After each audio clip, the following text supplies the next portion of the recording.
जयंत ब्राह्मण के मुख से श्रवण कर लिया था कि बैसाख महीने में अगर शिवरात्रि पड़े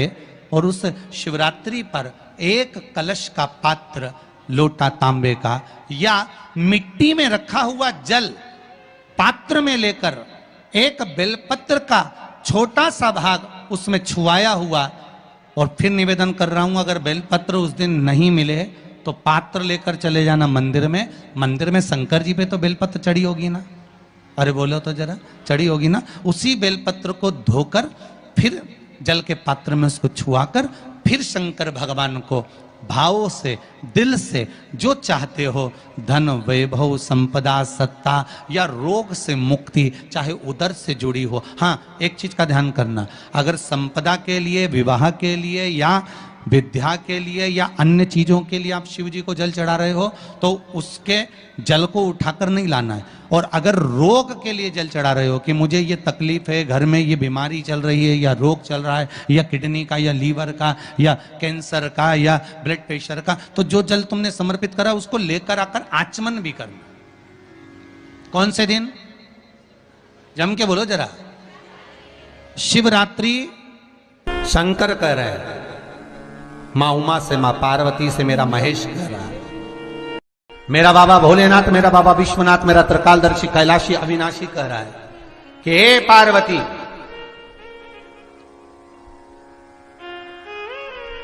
एक बीला, एक बेल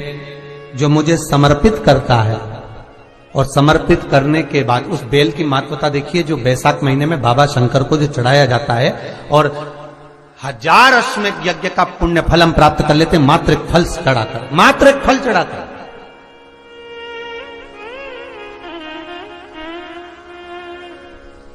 जैसे इससे पहले जो एकादशी कही, जिसको त्रिविधि एकादशी भी कहते हैं, पद्म पुराण में लिखा है और विष्णु पुराण में, एकादशी के दिन द्वादशी भी पड़ जाए, एकादशी के दिन त्रयोदशी भी पड़ जाए, मतलब एकादशी, द्वादशी और त्रयोदशी तीनों तिथियां एक साथ पड़ जाए, और उस दिन एकादशी का व्रत जो रख लेता है उसको 1000 एकादशी का पुण्य फल प्राप्त हो जाता है। फिर वो जिंदगी में एकादशी करे चाहे ना करे। और फिर ध्यान देना, कोई मर रहा है, कोई तड़प रहा है, और आपने तो अपने जीवन में एक ही एकादशी करी और वो कौन सी? त्रिविधि। और मान लो कोई मर रहा है तो आप उसमें से अपनी एकादशी में से आप 5 एकादशी दे सकते, भले आपने एक करी हो, क्योंकि आपने 1000 कर ली एक साथ, उसका पुण्य आप किसी को प्रदान कर सकते, आप किसी को दे सकते।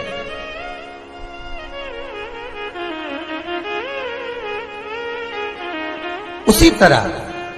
हे पार्वती, संसार का मनुष्य जब मुझे वो बेलपत्र समर्पित कर, वो बेल का फल समर्पित करता है, पार्वती वो फल जो मुझे चढ़ता है, फिर मैं भले नर्मदा के जल से निकला हुआ कंकर शंकर क्यों ना हूं, फिर चाहे मैं गंगा के जल से निकला हुआ कंकर शंकर क्यों ना हूं, चाहे फिर मैं यमुना के जल से निकला हुआ कंकर शंकर क्यों ना हूं, चाहे मैं सरयू के जल से निकला हुआ कंकर शंकर क्यों ना हूं, चाहे मंदाकिनी के जल से निकला हुआ कंकर शंकर क्यों ना हूं, ए पार्वती, फिर जो भी शिवलिंग पर वो बेल समर्पित होता है, वो बेल उठाकर जीव अपने कार्य में ले सकता है। ये मां उमा से कह रहा है। तो उस बेल की महत्वता जानेंगे। अब अपन उस बेल को जानने के लिए वापिस स्कंद पुराण में चले, तो स्कंद पुराण में लिखा हुआ है कि जो बेल बैसाख के महीने में शंकर को चढ़ाया जाता है, वो बेल का फल उठाकर रख लिया जाता है।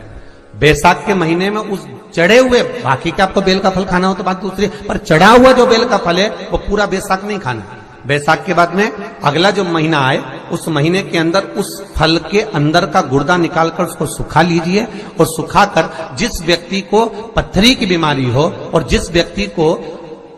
पेट में बहुत भोजन पचता ही नहीं है, पूरा शरीर पाचन क्रिया बेकार हो गई, उस व्यक्ति को केवल 7 दिन तक शंकर पर चढ़ा हुआ वो बेलपत्र प्रदान कर दीजिए, पथरी भी बाहर और पाचन क्रिया भी ठीक, जिंदगी भर तकलीफ नहीं। उस बैसाख में उस फल की इतनी महत्वता बाबा भोलेनाथ स्कंद पुराण, लिंग पुराण, नर्मदा पुराण, पद्म पुराण के अंतर्गत, शिव महापुराण के अंतर्गत वर्णन कर, उसकी महत्वता है। वो बेल का फल साधारण नहीं हो सकता। रहा है। शिवरात्रि के दिन वो मिट्टी के पात्र का जल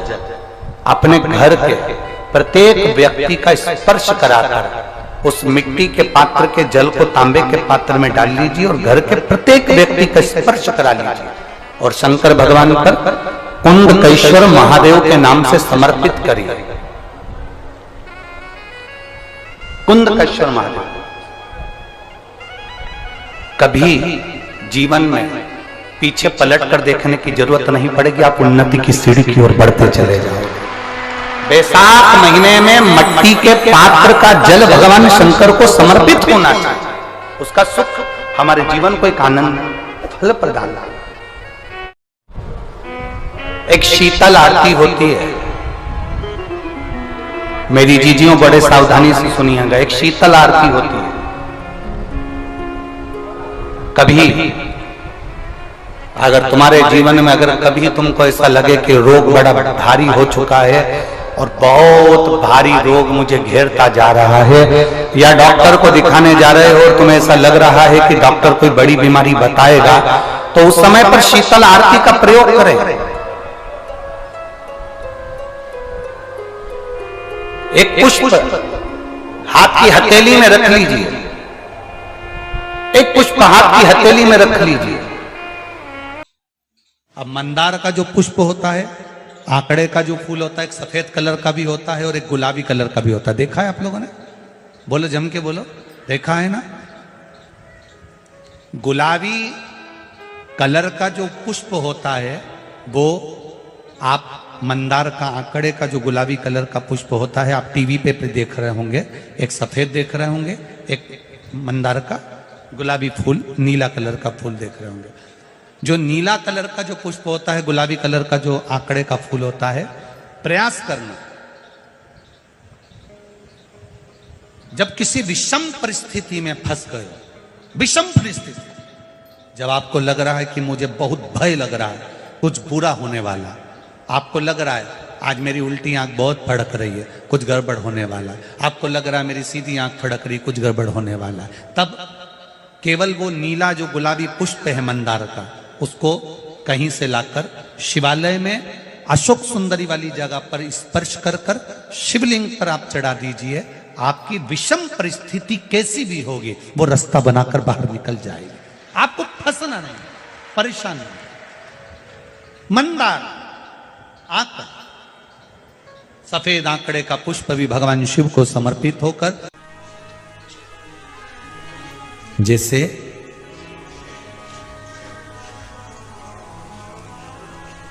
बेले के फल का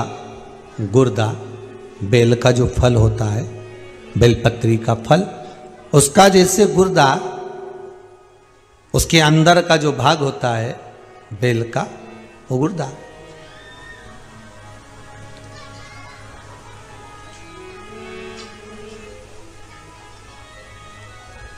उसको अग्नि में जलाकर उसकी भस्म तैयार कर कर छान कर जब जब आपके यहां विद्वान ब्राह्मण शिव जी का अभिषेक कराते हैं, पूजन कराते हैं, तो उसमें लिखते हैं पूजन के साहित्य में बेलपत्री, धतूरा, दुर्वा, ये उसमें नीचे लिखेंगे भस्म। लिखते कि नहीं लिखते? लिखते हैं ना, भस्म अभिषेक में चाहिए रहती है। तब उस भस्म का थोड़ा सा भी भाग आप अगर शिव को समर्पित कर रहे हो तो ये जान लें कि शंकर मनवांछित फल प्रदान कर रहे हैं, शिव फल प्रदान कर रहे हैं।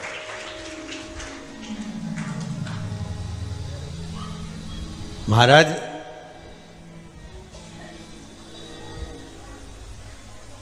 बेलपत्री के वृक्ष के नीचे बैठकर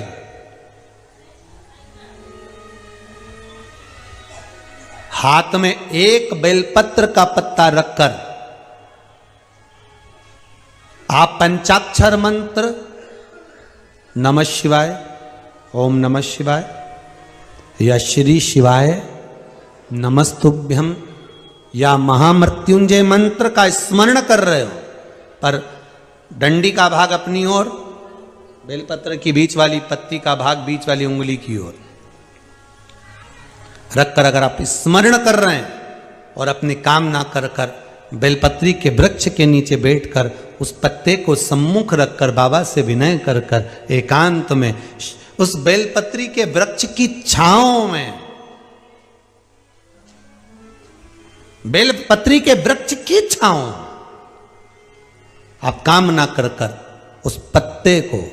शंकर भगवान के ऊपर समर्पित कर रहे हैं, तो ये जान कर रखें कि पार्वती और शिव का मिलन करवा रहे हैं और अपनी मनवांछित फल कामना पूर्ण करवा रहे हैं। क्योंकि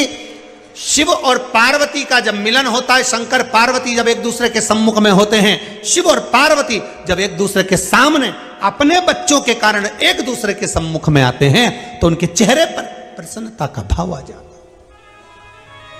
है। फल, मनवांचित फल की कामना आप जिस कामना के लिए कर रहे हैं, विवाह के लिए, नौकरी के लिए, सर्विस के लिए, व्यापार के लिए, रोग मुक्ति के लिए, आप जिस कामना से कर रहे हैं, ईश्वर महादेव, जो व्यक्ति पथभ्रष्ट हो जाए, जैसे मदिरा के नशे में पड़ गया, कहीं जुए में पड़ गया, कहीं मांसाहार में पड़ गया, कहीं व्यसन में पड़ गया, कहीं गलत काम में अगर कोई जा रहा है, तो श्रंभेश्वर महादेव के नाम से काली तिल भगवान शिव को समर्पित करी जाती है। महाराज काली तिल को वापस उठाकर ले आते हैं, उसी काली तिल को जो मदिरा का नशा करने वाला होता है या जो गलत व्यसन में डूबा हुआ होता है, उसको वो सुबह के समय अगर नहीं खाता तो भोजन के साथ उसको दिया जाए। श्रंभेश्वर महादेव, एक बेलपत्री का भी बहुत अच्छा प्रयोग है श्रंभेश्वर महादेव का, मदिरा पीने वालों के लिए, मांसाहार, व्यसन में, जुए में, पेशावृत्ति में, पर नारी में, गलत जगह पर जो डूबे रहते हैं उनके लिए। पहले की कथा में उसका वर्णन किया है बेलपत्री का। श्रंभेश्वर महादेव, एक बार सब बोलेंगे, कौन से महादेव? श्रंभेश्वर महादेव। फिर जम के बोल लो एक बार, श्रंभेश्वर महादेव। जब हमारे घर में क्रोध बढ़ता है या कोई गलत कार्य में जाने लगता है, तो श्रंभेश्वर महादेव का हमें शरणागति लेना चाहिए, श्रंभेश्वर महादेव का पूजन करना चालू कर देना चाहिए। कई लोग कहते हैं महाराज जी ये श्रंभेश्वर महादेव का मंदिर कहाँ मिलेगा, हम कहाँ पूजन करने जाए? कहीं नहीं जाना, तुम्हारे घर के पास में जो शंकर जी का मंदिर है वहीं जाओ, उसी देवालय में, उसी मंदिर में जाओ, श्रंभेश्वर महादेव के नाम से जल चढ़ाना प्रारंभ करेंगे। वो जल जो गलत संगत में पड़ा हुआ है उसका आचमन कराना प्रारंभ करेंगे, अपने आप उसकी धीरे धीरे बुद्धि सुधरना प्रारंभ हो जाएगी। ऐसा श्रंभेश्वर महादेव का है। गुर्दा, बेल का जो फल होता है, बेलपत्री का फल, उसका जैसे गुर्दा, उसके अंदर का जो भाग होता है बेल का, उसको अग्नि में जलाकर उसकी भस्म तैयार कर कर छान कर जब जब आपके यहां विद्वान ब्राह्मण शिव जी का अभिषेक कराते हैं, पूजन कराते हैं, तो उसमें लिखते हैं पूजन के साहित्य में, बेलपत्री, धतूरा, दुर्वा, ये उसमें नीचे लिखेंगे भस्म। लिखते कि नहीं लिखते? लिखते हैं ना, भस्म अभिषेक में चाहिए रहती। तब उस भस्म का थोड़ा सा भी भाग आप अगर शिव को समर्पित कर रहे हो, तो ये जान लें कि शंकर मनवांछित फल प्रदान कर रहे हैं। शिव बैसाख के महीने में मिट्टी के पात्र में जो रात्रि भर जल रखा हो, मिट्टी के पात्र में, अगर आपके पास में घड़ा हो, हंडा हो, नी हो, तो दिया हो, दीपक हो, कुल्लड़ हो, कोई भी तुम्हारे पास में बेलपत्री के वृक्ष के नीचे बैठकर वो जल बैसाख के महीने की किसी भी सोमवार के दिन, किसी भी सोमवार के दिन, बैसाख हाथ में एक बेलपत्र का पत्ता रखकर, या बैसाख महीने के शिवरात्रि के दिन, आप पंचाक्षर मंत्र का जल अपने घर में प्रत्येक व्यक्ति का स्पर्श कराकर उस मिट्टी के पात्र के जल को तांबे के पात्र में डाल लीजिए और घर के प्रत्येक व्यक्ति का स्पर्श करा लीजिए और शंकर भगवान पर कुंदकेश्वर महादेव के नाम से समर्पित करिए। कभी जीवन में पीछे पलट कर देखने की जरूरत नहीं पड़ेगी, आप उन्नति की सीढ़ी की ओर बढ़। मेरा बाबा भोलेनाथ, मेरा बाबा विश्वनाथ, मेरा त्रिकालदर्शी कैलाशी अविनाशी कह रहा है कि हे पार्वती,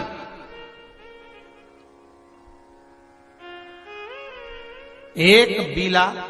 एक बेल जो मुझे समर्पित करता है, और समर्पित करने के बाद उस बेल की महत्वता देखिए, जो बैसाख महीने में बाबा शंकर को जो चढ़ाया जाता है, और 1000 अश्वमेध यज्ञ का पुण्य फल हम प्राप्त कर लेते, मात्र एक फल चढ़ाकर, मात्र एक फल चढ़ाकर।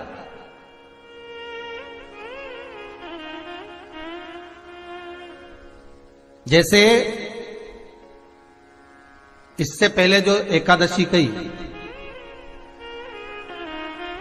जिसको त्रिविधि एकादशी भी कहते हैं, पद्म पुराण में लिखा है और विष्णु पुराण में, एकादशी के दिन द्वादशी भी पड़ जाए, एकादशी के दिन त्रयोदशी भी पड़ जाए, मतलब एकादशी, द्वादशी और त्रयोदशी तीनों तिथियां एक साथ पड़ जाए, और चतुर्थी, अष्टमी, नवमी, द्वादशी, चतुर्दशी, अमावस्या, पूर्णिमा, संक्रांति, ये वो पर्व है जिस पर बेलपत्र को नहीं तोड़ा जाता। पुरानी बेलपत्र 1 महीने पुरानी भी रखी है, पुरानी बेलपत्र मंदिर के बाहर भी अगर निर्माल्य में उतरी हुई बेलपत्र किसी डलिया में पड़ी है, बहुत सारी बेलपत्र अगर किसी ने ले जाकर निर्माल्य को कहीं ले जाकर पटक भी दिया है मंदिर के कोने में, वहां से बेलपत्र उठा लो, उसको धो लो, साफ कर लो, वापिस ले जाकर महादेव को चढ़ा दो, वो स्वीकार कर लो। जिसके ठाकुर जी पर, जिसके मंदिर में, जिसके देवी देवता पर अगर पुष्प को उल्टा रख दिया जाए तो जितने शुभ कार्य हमारे घर में होने वाले रहते हैं वो सारे टलते चले जाते हैं। आज की जगह कल, कल की जगह परसों, परसों की जगह नरसों, नरसों की जगह खरसों। तुम करके देखना, अपने आप शुभ कार्य टलेंगे।